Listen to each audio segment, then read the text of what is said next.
Pemirsa, situasi yang kondusif pasca pelaksanaan pilkada serentak di Sumatera Selatan dinilai pengamat ekonomi dapat mempengaruhi pertumbuhan ekonomi. Meski demikian, kenaikan harga bahan pokok pasti akan terjadi.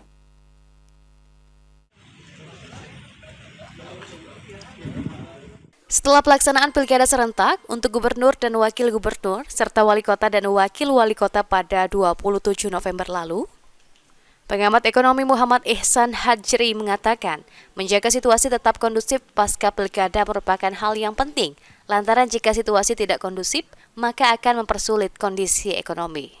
Menurut Ihsan, jika terjadi demo atau ada blokade jalan, akan menghambat distribusi barang dan jasa sehingga akan berakibat kepada kekurangan stok dan kenaikan harga.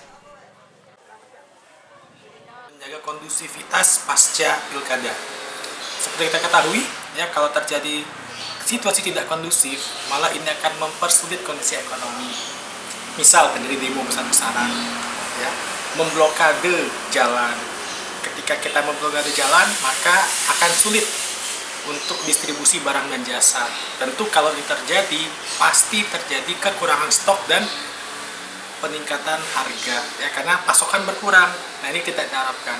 Alhamdulillah, setelah beberapa hari lalu kita melakukan hak kita sebagai warga negara, saat ini juga kita sudah mengetahui quick count, walaupun resminya tetap kita menunggu dari KPU, ya, tapi kita sudah mengetahui siapa yang nanti akan memimpin Sumatera Selatan maupun kabupaten kota di Sumatera Selatan, termasuk kota Palembang. Kita berharap dengan adanya calon pemenang ini, ya, ini semakin menimbulkan. Ditambahkan Ihsan, meski begitu, kenaikan harga tentu masih akan terjadi namun tidak terlalu tinggi. Diharapkan situasi yang kondusif ini tetap terjaga agar geliat ekonomi di Sumatera Selatan, terutama kota Palembang, tidak terganggu dan tetap stabil. Ilham Wahyudi, PAL TV.